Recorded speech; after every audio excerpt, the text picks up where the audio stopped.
To me, I make a distinction between innovation and invention. So invention is creating a new method, a new technology.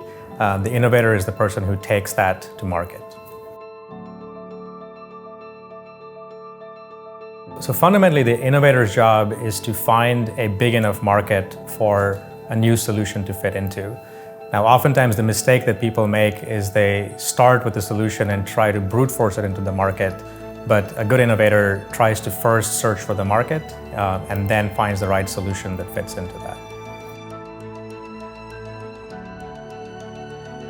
I would say there are a set of mindsets that we teach. So one of the fundamental ones that we always like to start with is love the problem, not the solution.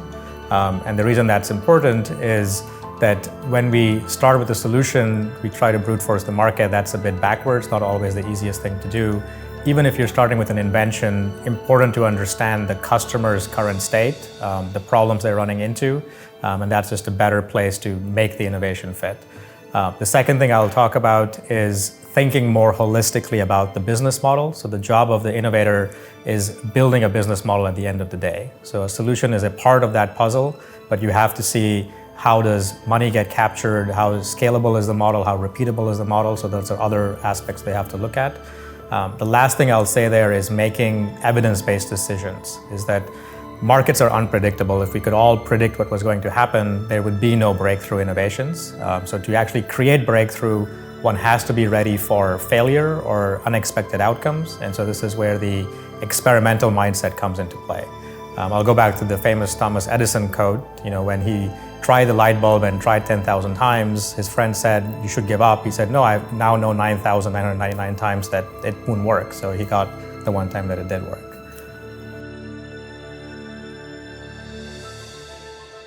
The biggest mistake innovators make is prematurely falling in love with the technology or solution. And so they then spend a lot of their waking moments trying to find the right resources, the right funding to bring an idea to life, only to realize that they may be bringing a product to market that nobody wants. So that to me is the top reason why new products generally fail.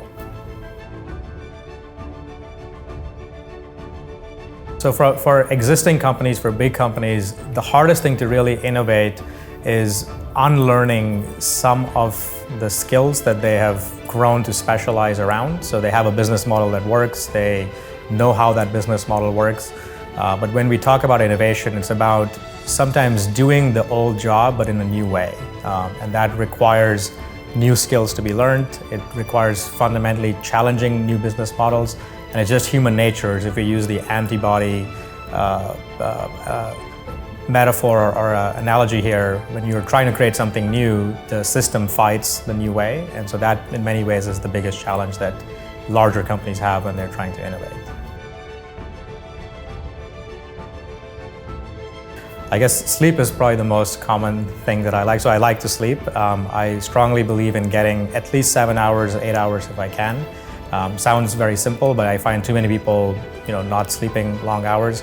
But outside that, one of the other things that I spend time doing is yoga. So I do a lot of hot yoga, and that definitely helps. It's both a meditative practice, but you get enough physical exercise. And being a lean practitioner, I like the fact that you can do two things at one time. Being a deliberate practitioner, I always look for role models of people who have done what I may be trying to do in better ways, so learning from them. So it could be everyone from trying to study Steve Jobs, and I know that's used a lot, but for me it's not so much Steve Jobs, the mythical character, but trying to understand how he became that. So I always try to find origin stories, what were things he was doing, how he practices. When he pitches, we all are amazed by how eloquent he is, but he puts hundreds of hours into them. So I'm more interested in trying to understand that. Of people more recent, Elon Musk is a very interesting person. Of course, no one is perfect. He's got his ups and downs, but to me, what I like about him the most is his non-lateral thinking. He thinks a lot in 10Xs. He'll take a problem and come at it in a very different way, and that's a very powerful skill to have. Can't live without, I would probably say my laptop. So again, I travel a lot, I work a lot on the fly, and so to me, a small laptop is good. I have a Mac Air. I like the form factor, it works really well, and that's probably one of my most used device. So being a writer, I do have one. It's called Ulysses. It's actually a writing app.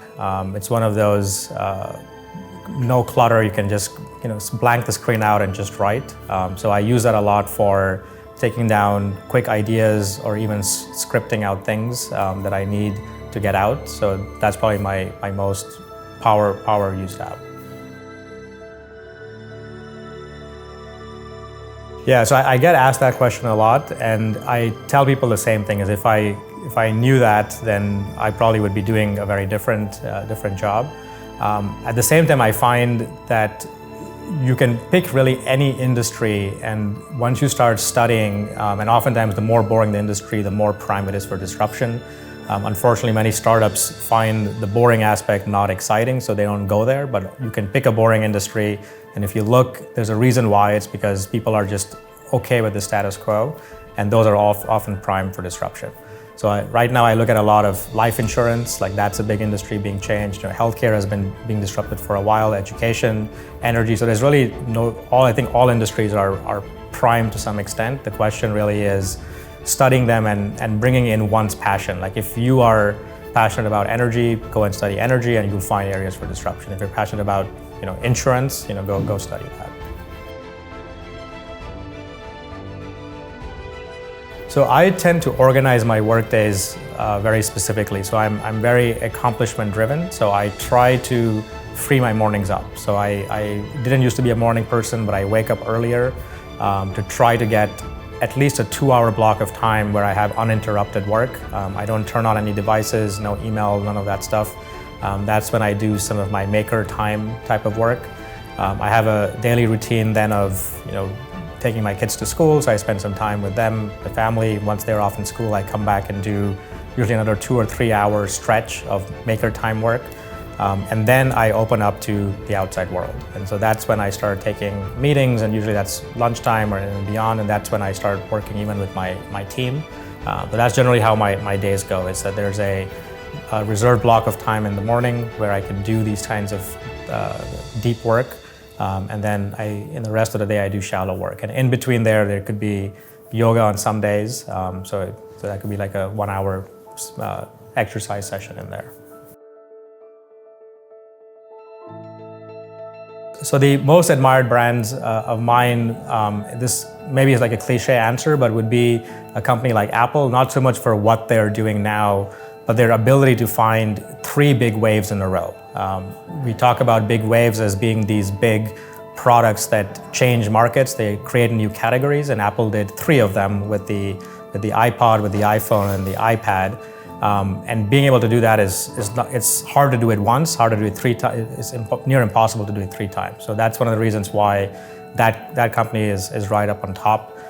The next one I would say is some of the companies that tend to take a more experimental approach to finding ideas. I would put companies like Facebook and Google and Intuit even in that category.